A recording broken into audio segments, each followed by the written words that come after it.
Yep,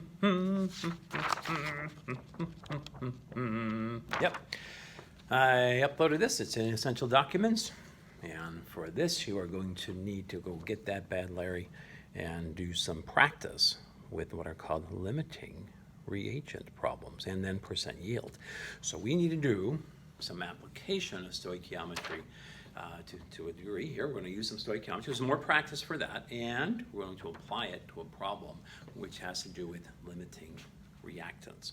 All right, now limiting reactions, what are you talking about? What are you talking about? Well, let's go back to the chocolate chip cookie example I use in stoichiometry. Remember that balanced equations are just recipes, and if you want to double the amount of chocolate chip cookies, you would double every reactant that you would use. Okay, so let's go back to that and talk about chocolate chip cookies.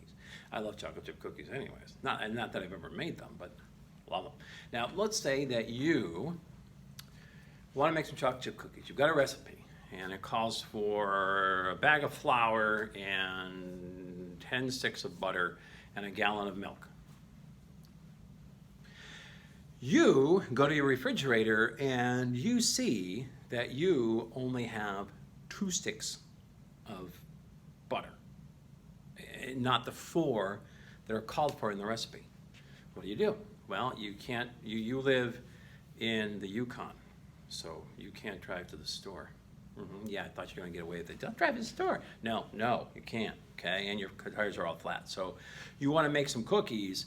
If you go with what the recipe says, you're not going to have very good tasting cookies because you don't have the right amount of ingredient, right? So you have to scale back how many cookies you can make. So what would you do? You would cut all the ingredients in half, and that would produce half the cookies that the recipe calls for. So if you don't have enough reactant, then you'd have to scale everything back and make whatever you can make with the limiting amount of butter that you have. You getting this? You seeing it? Yeah, you see it. Yes, you do. Yes, you do. So the limiting reactant in my example would be the butter because I didn't have what the recipe called for. So there is, in chemistry, the same way. In chemistry, and in a way, making cookies is chemistry, right? So chemistry is the same way. So if you have some reactants, and you have a recipe, and you have this recipe, the recipe, remember, is your balanced chemical reaction. So you have the recipe. And you go, okay, I'm ready, I got the recipe. I'm gonna make whatever product I wanna make in my chemistry land. So you go to your chemical cabinet, you open it up, and you grab the 2 reactants, the ingredients, and you go, okay, all right, I need to have X amount of this and Y amount of this, and I'm ready to go. Oh crap, I've got X amount of this, but I don't have Y amount of this. This one's gonna limit how much product you can make. And that's the idea behind limiting reactants. It's not that difficult to understand. But how we solve problems using it is a little bit more complicated than my example. All right, let's dive in. Let's just go right into a problem and we'll show you how it works. So this sheet here, problem number 1, says in the italicized writing up here, when copper chloride reacts, we're going to have to write the formula ourselves, aren't we? You didn't do it for me, did you? No, I did not. I'm not going to enable you, okay? Let's go through the chemistry. So let's go brown. When copper 2 chloride, now I'm just going to put copper with Cl here. The 2 tells me the charge it's using. I'll deal with that later. For now, let's just write the symbols in for the words. Okay, copper chloride reacts with, that means plus, sodium nitrate. Okay. Copper nitrate and sodium chloride are formed or are produced, so those are on the right. So your sodium chloride and copper nitrate are produced. All right, now, part A is write the balanced chemical reaction for the given reactions. Write the balanced reaction for these words. So let's go ahead and do that. We're almost done with that. But you do have to check. Remember from last video, we've got to check these and make sure they're written right. Remember, this is copper 2. That means it's plus 2, chlorine's a minus 1, so I'd have to crisscross that 2. Sodium's a plus 1, nitrate's a minus 1, that one's good. Sodium's a plus 1, chlorine's a minus 1, we're good. Copper 2 and nitrate, not good, bring that 2 down. All right, so now we have written the formula out. We wrote the compounds correctly, and now we're ready to balance it. Metals first. Copper, copper, balance. Sodium, sodium, balance. Polyatomic ion groups. 2, 1, put a 2 here. That unbalances my sodium. Go back and balance that sodium out. This is very much like the last problem we did in the last video where the chlorine is going to end up being balanced by fixing the metal. It does. Chlorine is now balanced, and I now have my balanced reaction. It's a very similar reaction to the last problem. All right, we've got part A done. Part B. If 15 grams of copper chloride, 15 grams, react with 20 grams of sodium nitrate. All right. How much sodium chloride can be produced? Now, it doesn't say specifically. It says how much. It doesn't say how many grams. It didn't say how many moles. So when that happens, we can actually, pick one and figure it out. Getting to moles is faster. I do know that later on, down here, there's 5 parts of this problem.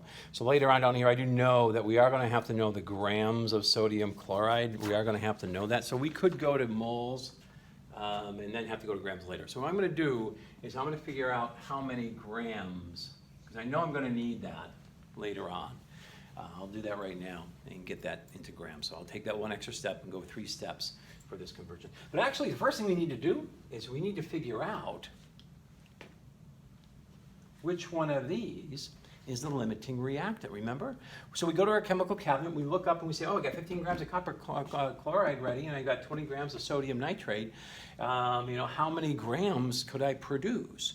Go back to the cookie problem. If you've got your gallon of milk, your bag of flour, but only 2 out of 4 sticks of butter, you know that's your limiting reactant, so you know how many cookies you can produce. It's going to be half what the recipe calls for because you only have half the amount of the one ingredient. So it's the same thing here. But what we don't know is which one's the limiting reactant, and we have to figure that out. Oh, yeah, I know, it's the 15. 15 is less than 20. So if 15 is less than 20, this one's the limiting reactant. No, it doesn't work that way.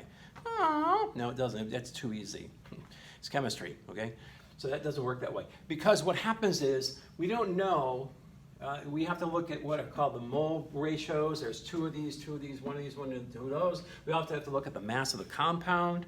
The copper chloride is more massive than sodium nitrate, so we don't know that. It's not that simple. So we don't know that you are the limiting. It could be, and we'll find out. Okay, there's a 50-50 chance it is, right? So let's find out. Okay, how do I do that? First thing I'm going to do is take each one of these,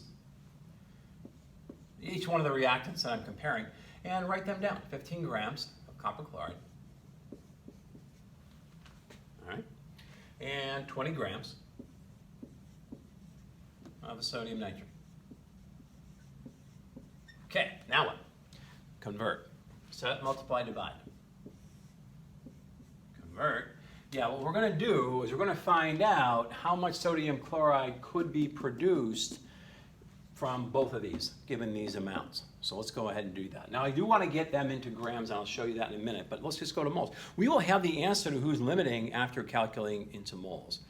So this is going to be grams. And I don't mean moles of each one of these, I mean moles of the sodium chloride. Hang on.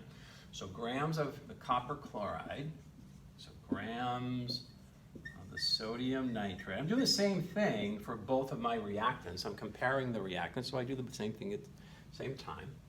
And I know I have to go from grams to moles. So this would be moles of copper chloride, moles of the sodium nitrate, 1, 1. I gotta add all this stuff up. All right, sodium is 23. So 23, that's 48. So that's 11, that's 71. 48, 68, 71 plus 14 is 85.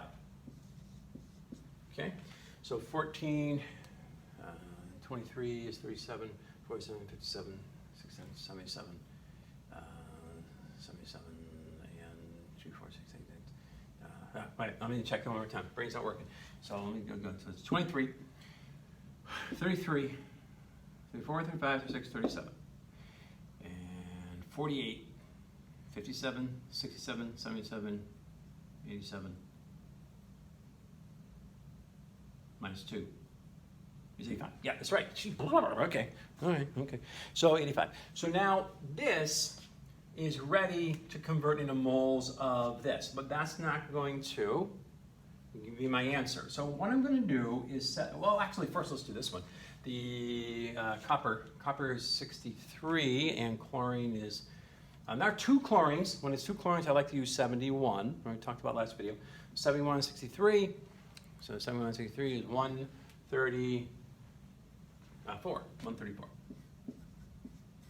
All right, double check that one. 71, 91, 31, 32, 33, 34. Yep, that's right. Okay, so go ahead and set up now. Now what that does, that'll give me how many moles of each one of the reactants I have, but that's not going to answer my question. Just because I know how many moles of each one of the reactants I have, it doesn't tell me who's limiting. The way I know who's limiting is who can produce the most product or the least amount of the product. So let's convert into the product that I'm trying to make. So moles of the copper chloride goes on the bottom. That's a mole ratio. Okay, the first time that moles appears on the bottom is a mole ratio. So I'm going to put moles of something. Well, I'm trying to find sodium chloride. I'll put that up there. And I'll get my numbers from the balanced reaction. Okay, there's a 1 here. Let's do the same thing for this one. Moles of NaNO3, and that's a mole ratio. So moles of the thing I'm trying to find, NaCl, goes on the top, 2 and 2. All right. I am almost ready to answer which of these 2 reactants is my limiting reactant, which one allows me to produce the least amount of product. Okay. So I did say earlier we are going to convert into grams of the NaCl, but we'll do that in the next step. Let's just get to find out who is the limiting reactant. Let's do the math. Let's figure out what happens here when I've converted each one of the 2 reactants into potential product. So I'm trying to find that sodium chloride. So 15 divided by 134 times 2, enter, 0.223. These all had 2 significant digits. Actually, the 20 grams, I should have written that better than that, 20.0 grams. So, all right, we'll go to 2 significant digits though. So 0.22 moles of NaCl is what 15 grams of the copper chloride could produce. 15 grams of copper chloride could produce 0.22 moles of that product NaCl. Let's check out and see what the 20 grams of the sodium nitrate could produce. All right, so this one on the bottom will be 20 divided by 85. I just messed that up. 20 divided by 85. And that's it, because this is going to cancel out. So 20 I'm going to round that to 0.24. 0.24 moles of NaCl. All right. Who's the limiting reactant? The one that's the limiting reactant is the one that would produce the least amount of product. Remember your 2 sticks of butter, that's going to produce X amount of cookies. So you go by how much product can be produced by who's the limiting reactant. The limiting reactant in this case is the one that produced the least amount of product. Compare those numbers. They're close. Those are close. Actually, this is 0.235. So they're pretty close. But the one that's lower is 0.22. So the copper chloride is the limiting reactant. See, I told you. It's because there's only 15 grams of it. That's why. No, that's not why. But this is the limiting reactant because it produces the least amount of product.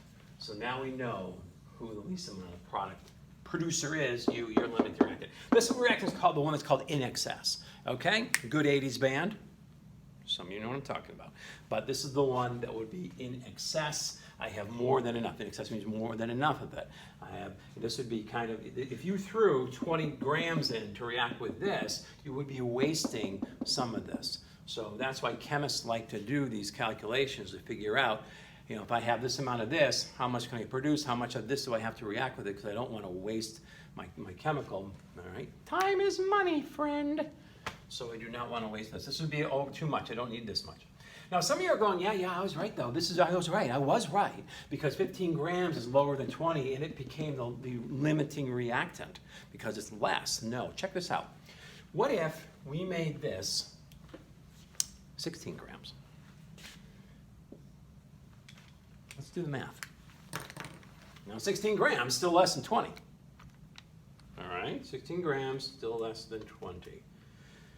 So 16 divided by 134, enter times 2, enter 0.239, okay? 0.239. Remember, this one was 0.235. I rounded it up.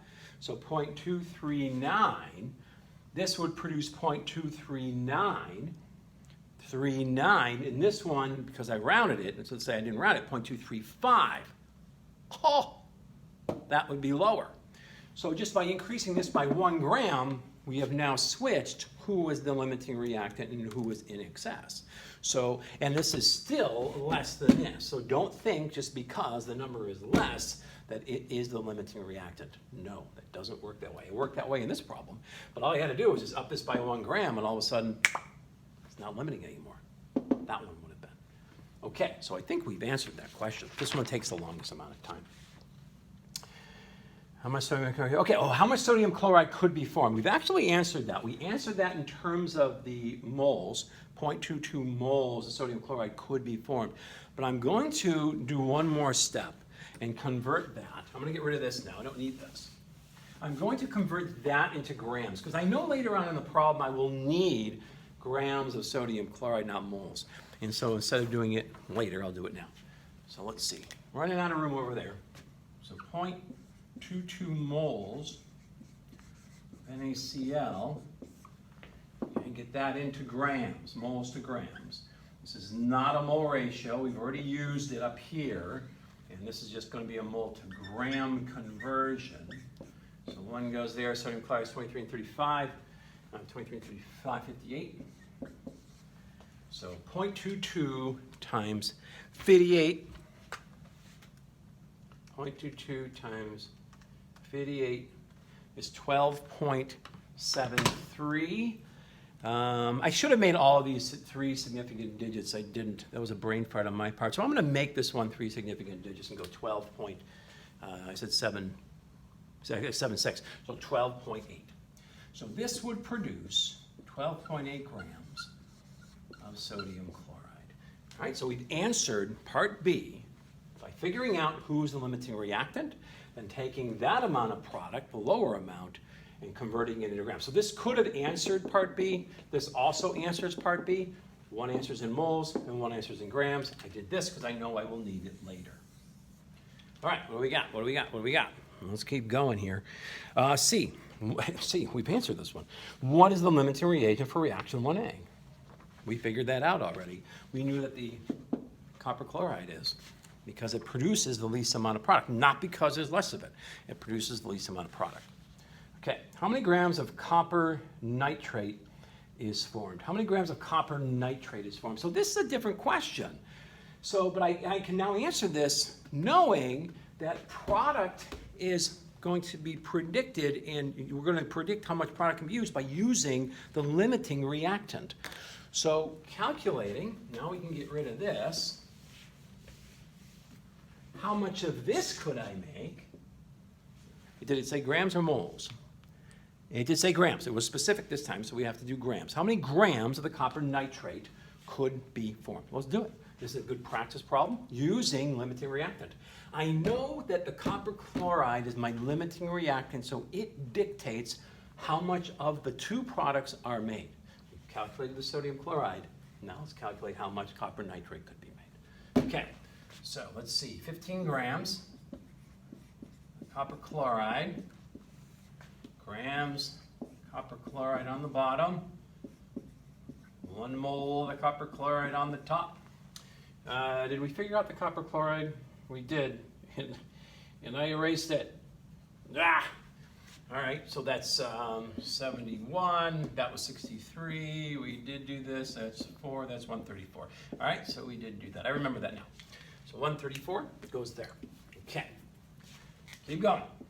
Because this is a gram, they want grams, convert it 3 steps. Moles of the copper chloride, moles of copper chloride on the bottom. Now this is a mole ratio. Mole ratio, first time moles appears on the bottom. So I'm going to put moles of what I'm trying to find. Copper nitrate on the top. 1 for the copper nitrate. 1 for the copper chloride. All right. Mole ratio is used. Last but not least, convert that moles to grams. So moles of the copper nitrate. And 1 goes next to the mole because I'm doing a gram multi-gram conversion. All right, copper nitrate. I gotta get that one. Let's get that one. This marker's dying on me here. Dying on me, man. 6 oxygens is 96. 2 nitrogens is 14. And then 63 for copper.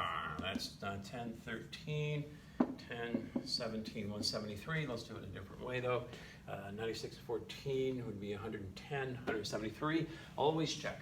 173. All right, we've got the setup. Crank it out. We will get the answer for part D of our limiting reactant problem. So 15. I'm going to go all the way across and multiply by 173. Enter, divide 134. Enter. And that's my answer. Everything else is a 1. 19.4. 19.4. So we will be able to produce 19.4 grams of the copper nitrate. Notice that we use, and here's the important thing of this video, and this video is getting long, we got to stop.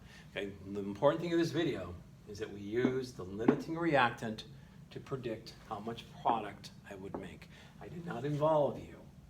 We do not use you because we have more than enough of you.